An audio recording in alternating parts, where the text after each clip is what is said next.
নমস্কার, সবাই কেমন আছো? প্রবাসিনী সঙ্গীতাস লাইফস্টাইলে নতুন একটি ব্লগে তোমাদের সবাইকে স্বাগত। তো এটা ছিল 21শে জুলাই, মানে আমার বার্থডে ব্লগ। তো এখন অনেকেই বলতে পারো এত লেট করে কেন পোস্ট করলাম। আসলে সেই দিন রাত থেকেই সারার শরীরটা একদম ভালো নয়। তো সেই জন্য না আমার কোনো এডিটিং করতে, না কোনো কাজ করতে, কোনো কিছুতেই মন লাগছিল না।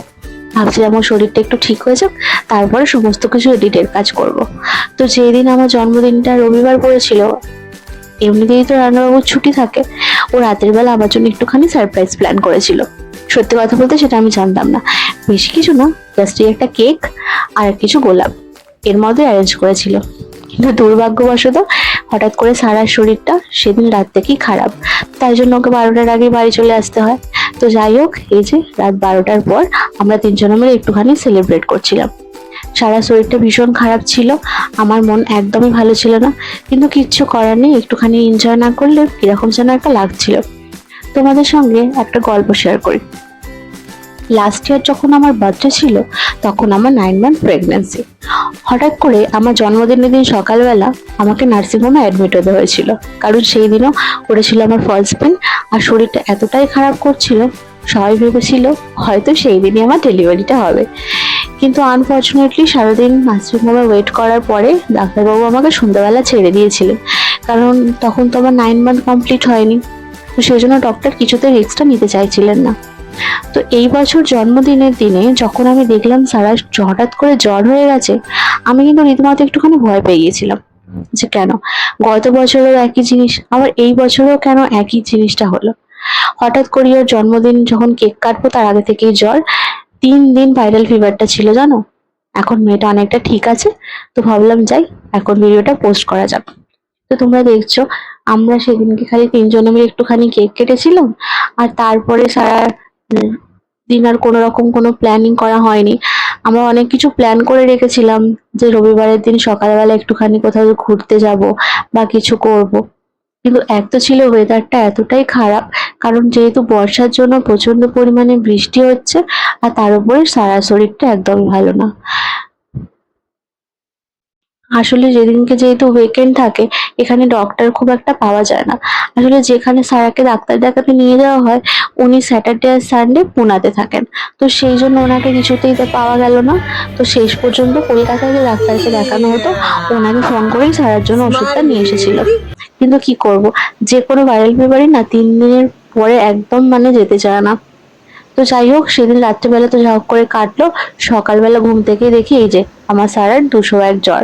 তো একদম ভয় বুকটু ধড়ফড় করছিল যে কি করব না করব, কোথায় ডাক্তারখানায় নিয়ে যাব। কারণ বৃষ্টিও হচ্ছিল, বুঝতে পারছিলাম না কি করব, আর আমার সামনের এখানে ভালো ডক্টর কোনটা হবে সেটাও বুঝতে পারছিলাম না। আমার মেয়ে না একদম আমার মতোই হয়েছে, যতক্ষণ আর অনেকটা বাড়াবাড়ি কিছু হয়, ও একদম শান্ত হয়ে যায় না। আর হঠাৎ করে যখন মেয়েটাকে দেখলাম প্রচুর শান্ত হয়ে গেছে না, মনটা খুব খারাপ করছিল। কারণ সচরাচর ও খুব ছটপটে একটা মানুষ, আর কান্না খুব কম করে, কিন্তু জ্বর হওয়ার পর থেকে না এত কান্না করছে আর কিছুতেই কোল ছাড়ছে না। তো এইসব দেখে জানাবাবু বললো একে তোর বার্থডে, তার উপরে যেহেতু মামামের শরীর খারাপ, আর তাই জন্য আজকে রান্নাটা আমিই করছি। তো সেই জন্য আমি সারাকে নিয়েছিলাম সারাদিন, সেদিনকে সমস্ত কিছু রান্না বান্না ও করেছে। এই একটা দিন কিন্তু খুব ভালো, ও যখন ঘরে থাকে ও চেষ্টা করে সমস্ত রান্না বান্নাটা নিজেই করার। তারপর যখন আমার স্পেশাল ডে, তো কি কি মেনুতে ছিল তোমাদেরকে দেখিয়ে দিই। ছিল স্যালাড, ছিল একটু ভাজাভুজি করা হয়েছিল, মানে পটল ভাজা, আলু ভাজা, বেগুন ভাজা, আর একটা ডিম ভেজে দিয়েছিল। তার সাথে ছিল চিকেন আর ছিল মাছ। ও তো পায়েস টায়েসটা বানাতে পারবে না, সেই জন্য ওগুলোর দিকে আর যায়নি। আর এটা যে করেছিল এটাই অনেক, কারণ আমি না হলে সারাকে নিয়ে কিছুতেই রান্না করতে পারতাম না। এই যে ড্রেসটা দেখছো, এটা আমাকে গিফট করেছিল, কিন্তু অনেক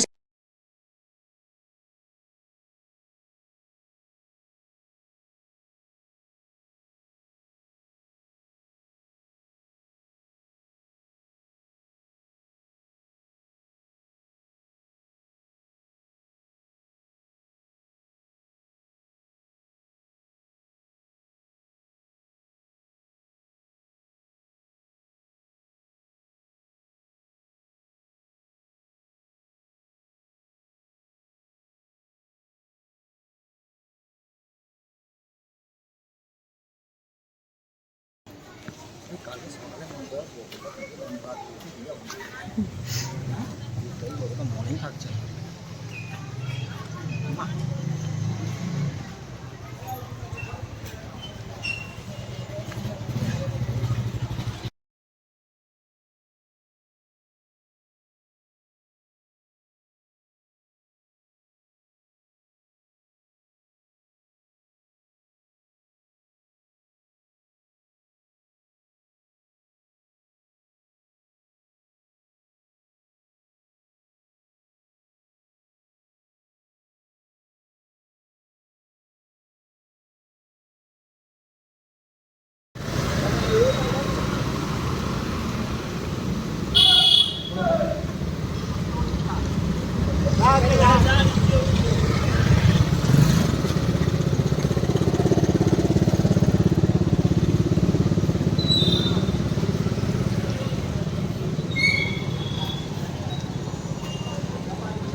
इधर इधर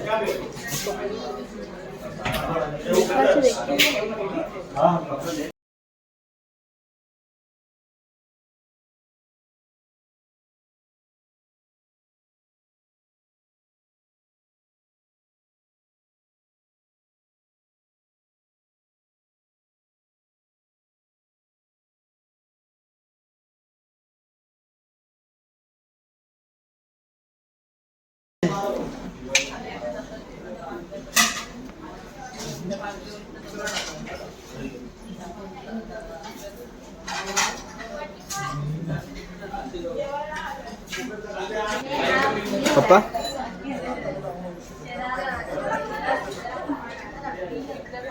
बेबी बेबी बेबी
সকালবেলা ঘুম থেকে উঠতে 11টা 11:30 বেজে গেছে।